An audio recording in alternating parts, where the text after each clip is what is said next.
Hello everyone, this is Josh Vision, and I'm here to give you my Season 1, Episode 5 review of The Spanish Princess.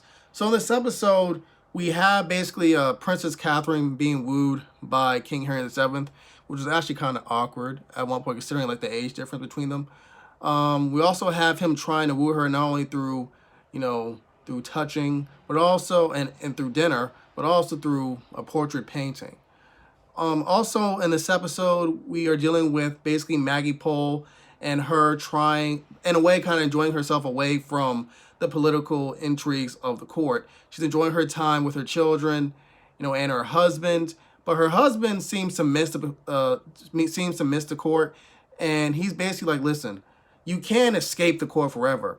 You got to acknowledge the fact that we are part of the system, and that it's best for our family to return back, essentially, when all this mess is done with your cousin." And speaking of her cousin, she actually received a book with his initials on it. Now, if you remember from my previous review, her cousin is Edward de la Pole, and he's basically under the protection of the Holy Roman Emperor, if I remember correctly. And I think his name was Maximilian or something along them lines.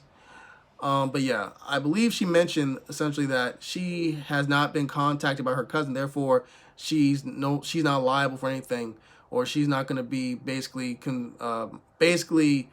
considered doing treasonous acts against the crown.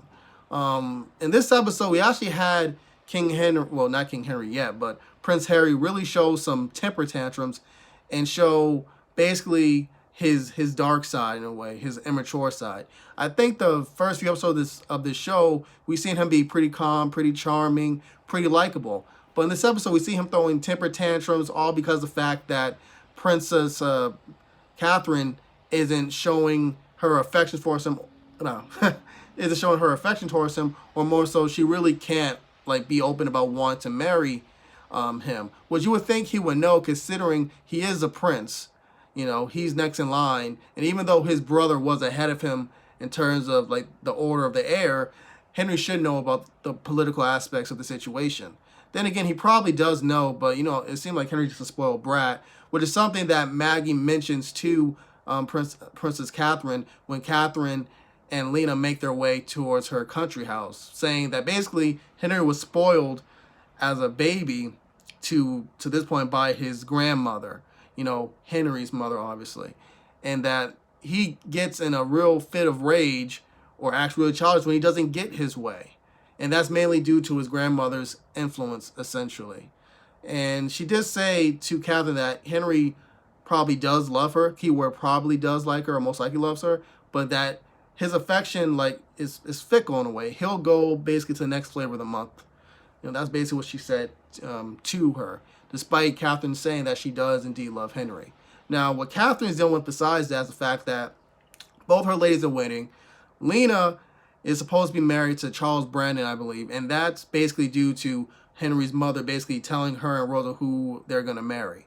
And I believe Rosa is pregnant, and she actually asks Lena to get something for her to kill the baby. So I believe Lena goes to a whorehouse, and one of the ladies from the whorehouse, I forgot the lady's name, she mentioned the fact that it would be something if it were to be basically spread to the royal court about how a lady in waiting is trying to get an abortion medicine. So I feel as though this is going to be bad towards Lena, because it's not going to affect Rosa, because Lena's the one with the abortion medicine, or at least trying to get it.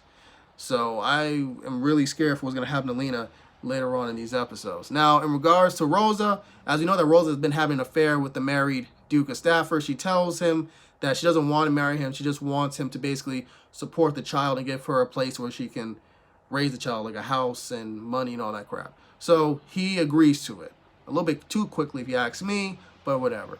So besides that, we have Henry actually being tempted by prostitutes, which I believe his grandmother and I believe Stafford or someone else of the nobility gives to Henry to calm him down after he throws a temper tantrum during one of the council meetings, in which he's like, "Listen, why does the king have to basically roll in the battle? Why can't we just have, someone like nobles basically be our replacement, in a sense, be in our stead?" We see him actually throw another temper tantrum during the small council, when he basically reveals the fact that he knew all along that Edward de la Pole, basically, like I mentioned before, Maggie's cousin, was actually in London was actually in England to begin with. And both Henry's dad and grandmother like, yo, why did you keep this from us? You know, and I'm just like, wow, Jesus Christ. So besides that, I believe Catherine also got a message or a letter from her mother basically telling her that she is allowed to marry Henry, but her sister, Juana, I believe, her sister actually gone mad. So I was like, wow, she actually went mad after she gave birth to her child. So after that, we have Catherine basically telling Henry, after meeting him in the field, essentially, that she will marry Henry. And it was kind of weird and kind of interesting way that her hair was actually up, considering for the majority of the series, her hair has always been down and flowing, all that stuff. And yeah, so on and so forth. So we end this episode basically with King Henry agreeing to let Catherine marry Henry, because Catherine brings up a good point. If she marries Henry, then her children by Henry would not be in line for the throne. So what would be the point of even having the marriage to begin with? Well, Henry, since he's the next heir, it made more sense for her to marry Henry. King Henry, Prince Henry. So King Henry was like, okay, cool. That's all fine and dandy. You can marry Henry, but I still want the dowry from your mother and your father in Spain, essentially. So that's basically how the episode ended. Oh yeah, wait, one more thing, you guys. Maggie's husband dies in a tragic, unforeseen, and to be honest with you, like really kind of effed up way. He's actually crushed by a wagon due to one of their children messing with it or something along the lines. The wheels, the axes, so on and so forth. So he's crushed to death, and that's how the episode ends. So if I missed anything, you guys, please write below in the comment section. There was so much that happened in this episode, so I probably did miss a few things. But at least I got the majority of the things right. So yeah, I would give this episode 8.5 out of 10. I really liked it. Thank you guys for watching my review of The Spanish Queen, Season 1, Episode 5. Once again, Josh Vision, adios. Have a good one, y'all.